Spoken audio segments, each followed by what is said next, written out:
can be only one. There you go. Time for SDH to dive into USL League One, and as true to our word, having the Highlander reference, there can be only one. It is USL League One, and our guest to lead things off this go-round, we get to catch up with SVP Steven Short, friend of the network. He's been with us seeing the growth of the game here in the Southeast, and it's great to have Steven on with us. Steven, it's Jason and John. Thanks for hanging out with us here on SDH. Hey, guys. Thanks for having me. Hope you're doing well. So season is getting underway, and the beauty of things, it was, you gave the option for teams to get early starts, and now things are kind of getting into full song. What have been your early thoughts on the early returns so far coming into the season? I'm extremely excited, very pleased, if I'm allowed to say pleased even. I think our teams are performing well. We're seeing some teams pick up where they left off last season already. And if we look at the 7 teams that have already played, 6 of them have already earned a point in the season. So I'm excited to see there seems to be a lot of parity, at least early in the season, and we'll see where the next 27 odd weeks take us. Yeah, it's a hectic one, and I'm sure it's been such a challenge, like coming out of, and we're not out of it, but coming out of a year that was crazy with the pandemic, starting to see the light at the end of the tunnel. But just how challenging was it putting together a league format for 2021 with the teams trying to figure out what they can and can't do yet?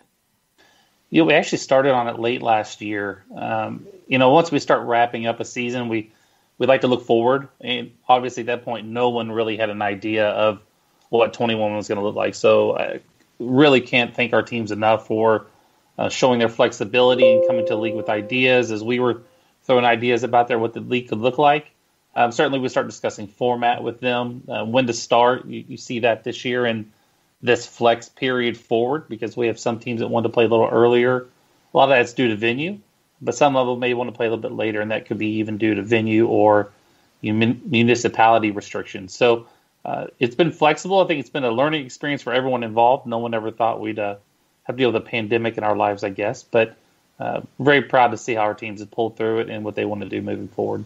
I was going to ask Steven, what did you learn about yourselves as an entity, as the USL, going through this uncharted territory and having to learn about things on the fly and be incredibly flexible as an entity? What did you guys learn about yourselves, do you think?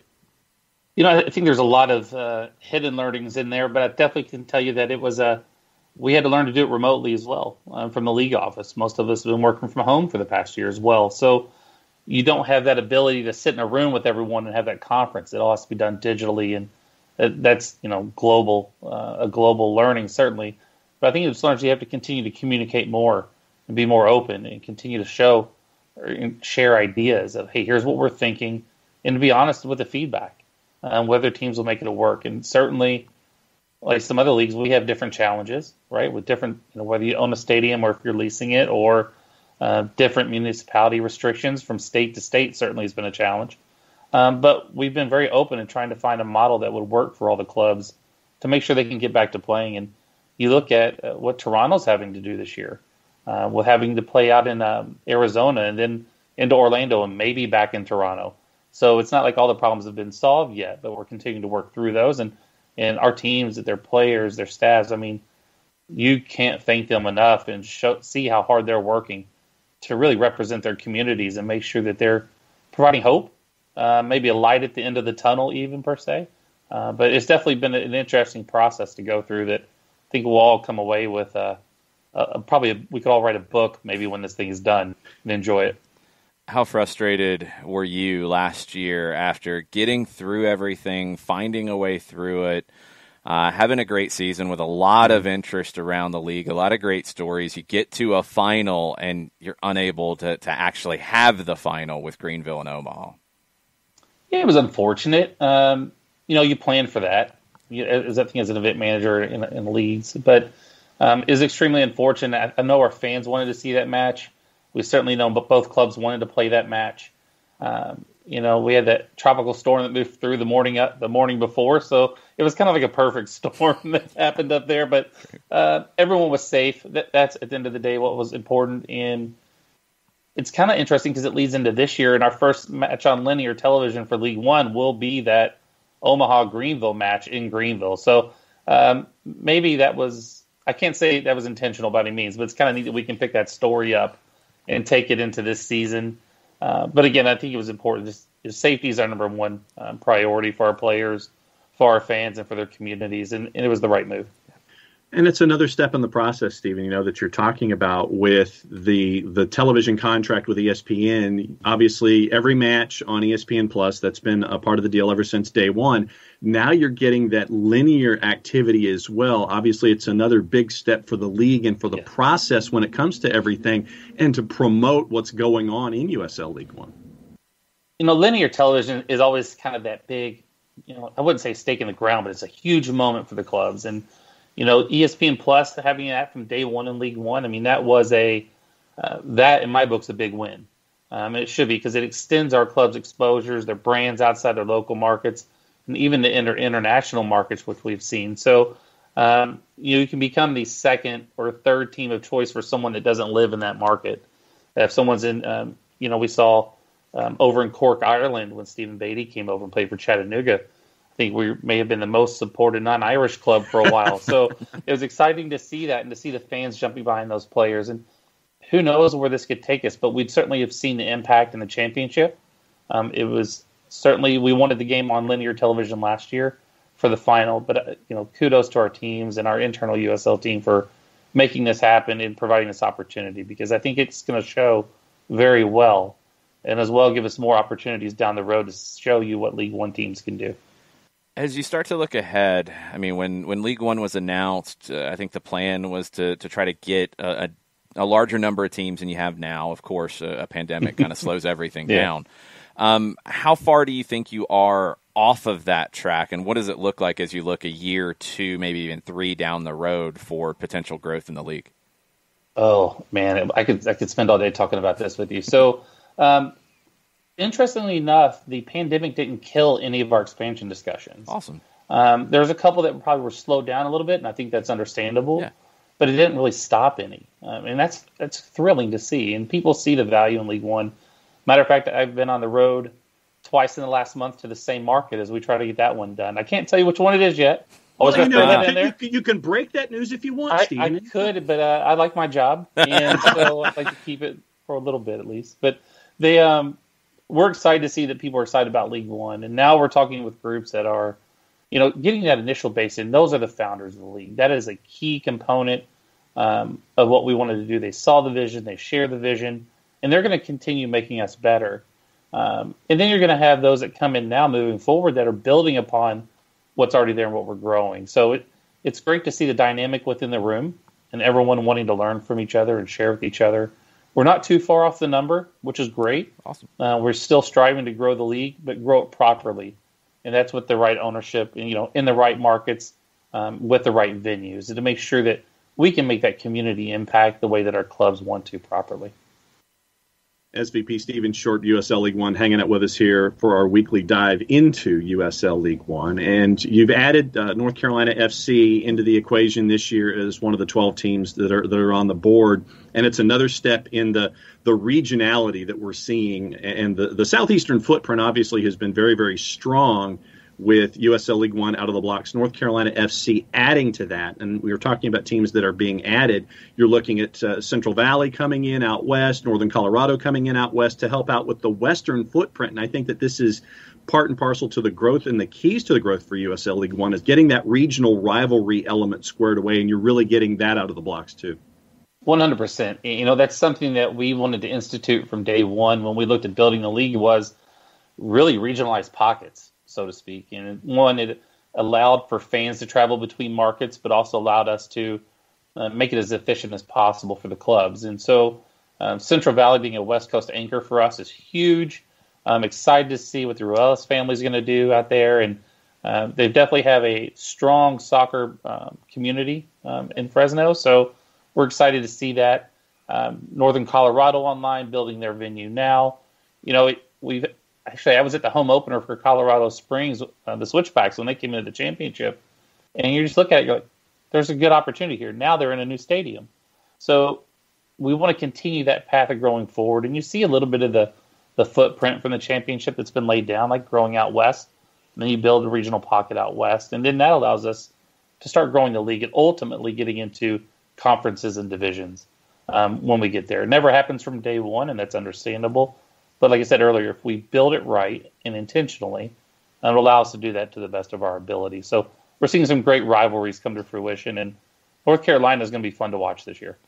The biggest surprise for me about USL League One has been how high the level of play was from day one. And it doesn't feel like it's far off from the championship. I thought it would take more time for that. You know, what has been one of the things when you talk to clubs about, you know, making sure you've got a good level here as we kind of figure out what a third division level is in the United States? It's a great question. And Jason, I would tell you that as we look through and you talk to our team ownerships and they bring in technical staffs that are well-versed, right? There are criteria. You have to have certain licenses, and they've all kind of wanted to be pro coaches if they weren't before. So they kind of have their plans in place, but their scouting is unbelievable. Yeah. They're tapped into their local markets, or they're becoming a head coach with a great network in place already. So they understand what kind of style they want to play. Obviously, you can look at Coach Harks. You can look at Coach Oblita. You can look across the league and Coach Gallus out in Tucson. They're all starting, and even Coach Sawatsky up in Richmond. They're all making changes to mold these clubs to their style of play and get the players they want. But I think we're also seeing opportunities for players that maybe didn't have that opportunity earlier on. Maybe they were didn't have the opportunity to be viewed or to move up through a system. And so we'll start to see the implementation of the USL Academy. And now we'll start seeing that higher quality player move up from the bottom too. So certainly extremely thrilled with what's happened on the field. We have no shortage of highlights in this league. That's for sure. Whether it's the goal scorers, you know, the spine of the club, or the goalkeepers just making week in, week out phenomenal saves. So I think if you look at any line on any team, there are highlights to be made and a lot of futures in the game long term.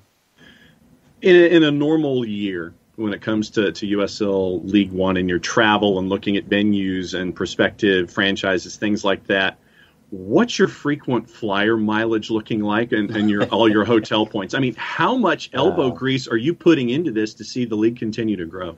You know, the exciting thing is you being there at the foundation of it, you get to see this thing start to grow and grow and grow. Now we have a team that focuses on it. We have a team of 3 or 4 internally that nonstop every day are developing markets. And you saw the movement in Spokane last week, which is exciting.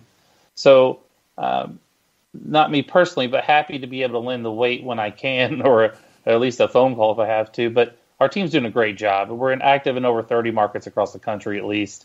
Some of those a little bit further down the line than others, and some are probably at the very beginning stages. But we're excited to see that. And, you know, we'd love an official airline partner. I'm not going to lie to you about that. If anyone's listening and wants to talk, I can put you in touch with someone at the league, or a private plane maybe one day. That'd be great. But NetJets. Yeah, there you go. It's been exciting though, because whether you're in a rental car from market to market, or you're sitting in an airport, it really gives you a great opportunity to have some discussions with people. And so, you know, if you're on your flight home, you're sharing about what you're talking about and why you were in the market, and you can kind of start to pick other people's brains like we used to do at the bar or the ballpark. And so, you know, as long as you don't mind talking to strangers, it's a fun gig. I'll finish with this one, Steven. As you're starting to talk to some of those markets that are out there that, you know, might be in various stages of launching a team or thinking about it, what's one of your favorite anecdotes that you share from another team that got started as a selling point on why you should join League One? Oh, geez. You know, I've never been asked this question, so this is actually a really good one. Nice. You know, that's a really good one. We talk a lot about those that have come before the new clubs coming in and their successes. But the one thing I think we continue to, maybe 2 things, that we continue to find is that there's strength in the local community connection. And if you don't do that, or you don't focus on it, I'm not sure you're right for us, to be honest with you. I mean, there's so much that we've seen it in global soccer in the last, week and a half. Mm-hmm. How important the club is to the community, and I think we amplify that. You look across our league and what our teams have been able to do for social justice and opportunities, and sharing messages and providing safe places to play and watch matches. we won't stop that. We have to continue doing that. And hopefully we can share that goodwill and continue to be a voice for the communities themselves. On the other side, I think you look at what story you want to tell as a community, right? So I saw a good friend of mine, Joe Wagner, posted on was it Facebook or LinkedIn yesterday. 7 years ago was their first city soccer day in Sacramento, and it's hard to believe it was 7 years ago. And they really came in and embraced the community, built their stadium, and created a great product on and off the field, and really created a great fan base. I don't think maybe it was already there. They tapped into it, and a lot of people started following that suit. So we've been very fortunate as a league to have some great operators and great owners and great players and coaches come through our systems that we can talk about the successes, but also can share some things that maybe could have gone differently. So I think we learned just as much from the things that could have gone differently, that things that succeeded. Again, another book to be written, I believe, down the road, or maybe it's a 30 for 30 or a Netflix special. Netflix, come on.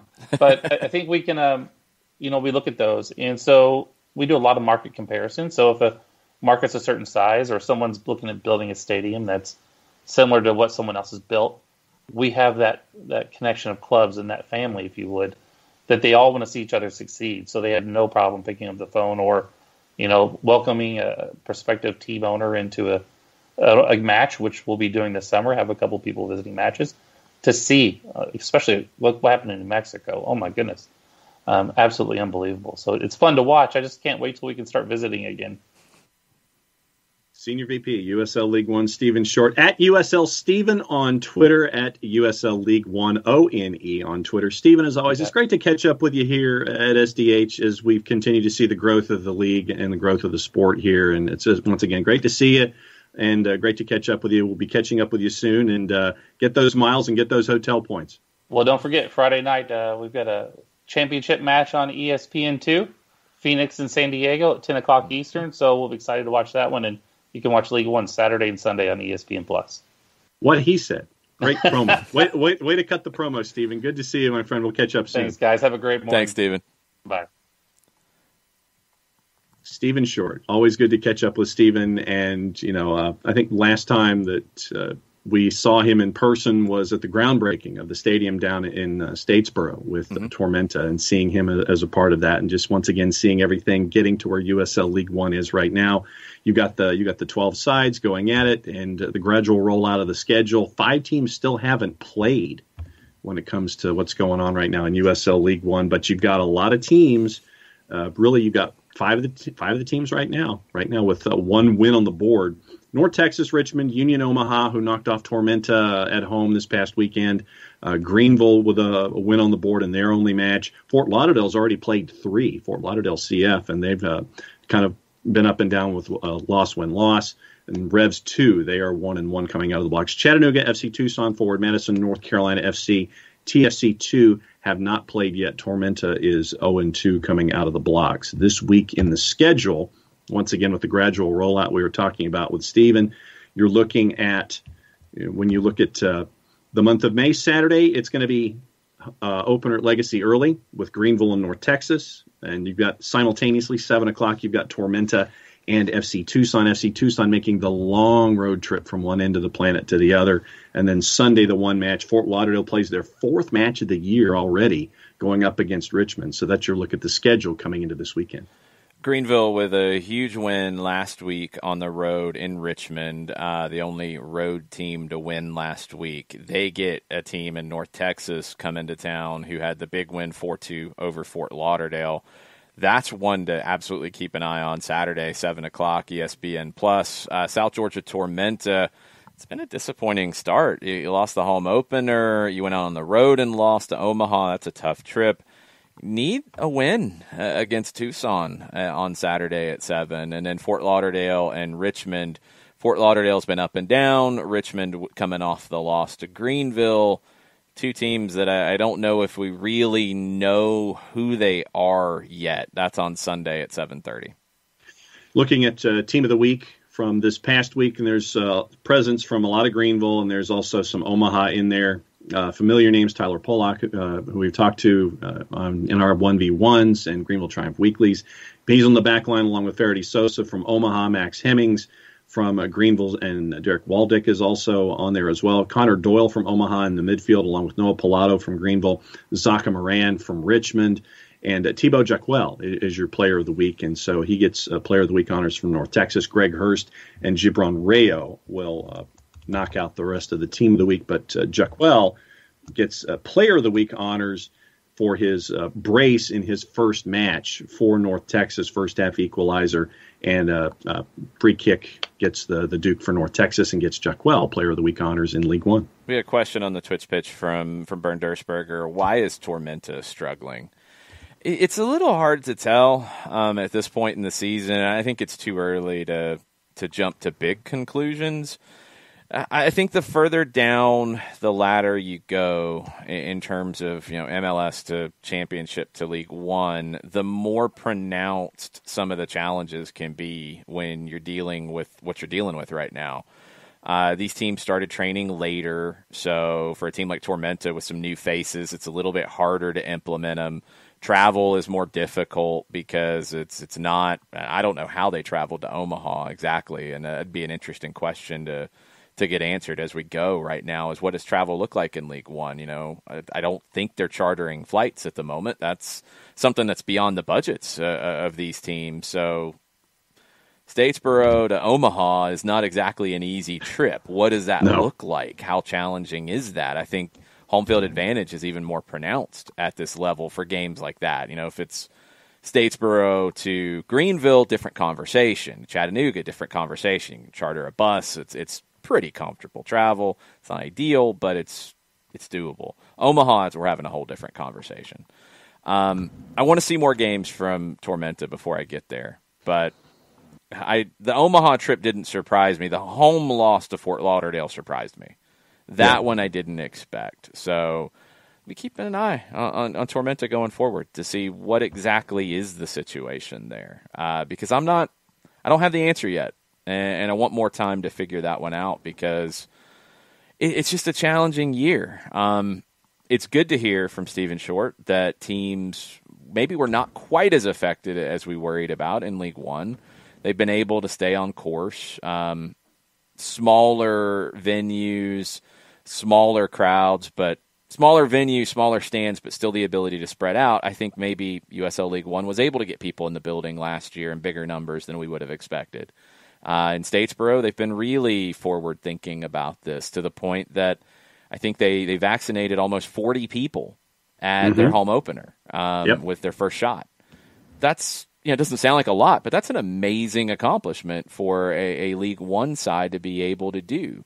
And they've got a venue where, you can spread out really, really easily and be comfortable and attend the match, and they were able to do that last year as well. So it's cool to see that side of it. I think the question is just from a technical perspective, a preparation to play perspective.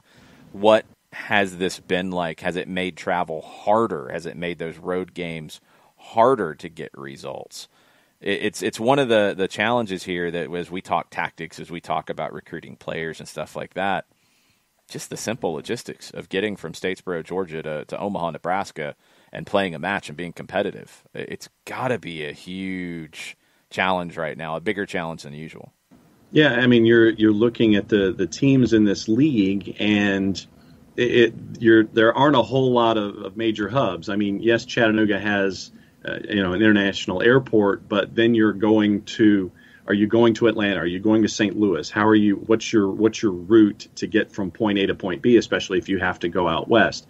You're looking at Dallas as a hub. Richmond can be accessible. It wouldn't surprise me if a lot of the clubs were either going through Charlotte or going through Atlanta to try to work their way to Richmond or Miami or what have you, and especially going to the Northeast. But yeah, when you look at the West and you're looking at Tucson, you're looking at Madison, Wisconsin, you're looking at stuff that's as detached as it is right now this season. I think especially, and it's going to be one of the underlying plot points of the season is the travel and the logistics involved and managing that and making sure that as a player you are as as fit as you can and fit as you can be, and making sure that you can manage what's going on travel wise. I think that's going to be one of the bigger talking points of this season, and something to keep an eye on going forward. Well, teams that can steal points on the road are going to be the teams that reach the playoffs. Road points are going to be that much more valuable. Finishing up with the article at USLLeague1.com about 5 newcomers to watch in 2021. You mentioned 2 of them on the Team of the Week. Zaka Moran from Richmond, who is a product of River Plate in Argentina.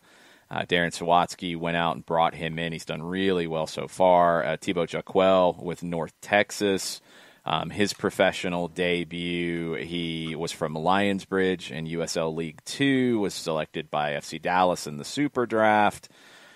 Dallas does a really good job of not being, I think, as narrow-minded at times as somebody like Philadelphia, where Dallas produces a ton of players.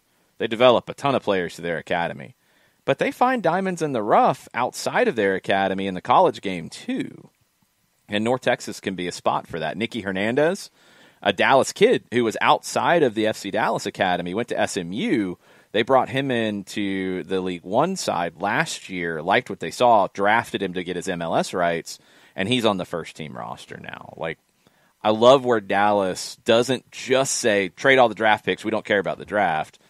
They're like, yeah, we're going to focus on the academy, and we're going to give priority to these guys, but if we find a Thibaut Jaquel and we can bring him into North Texas, let's see what we have. Let's see what we get. That's an important element for these teams. 3 players we haven't seen yet on the 5 newcomers to watch. Damian Las, who is a U.S. Youth National Team player, 19 years old, likely the starting goalkeeper for North Carolina FC. He's on loan from Fulham. Was in Chicago's academy, went to Fulham. Damian Las will be one to watch as a teenager playing significant minutes in League One. Juan Galindres, who, if you watched the Diego Maradona series at Dorados in Sinaloa, he played for him at Dorados. 26-year-old Colombian forward they call El Tanque, the tank. So he's got experience in the second division in Mexico. He's come into Chattanooga, and the Red Wolves lost some players that were big influential figures for them. Galindres is going to have to be important for them in scoring goals in League One. And the last one is Alex Knox, another one out of the D1 college side of things. He played at Wake. He played at UCLA, came out of the RSL Academy. He goes to FC Tucson, and he's a player that their manager, John Gallas, has known since he was 14 because he was part of that RSL Academy in Arizona. So Knox, a right back, likes to get forward, dynamic, energetic, technical is what John Gallas describes him as.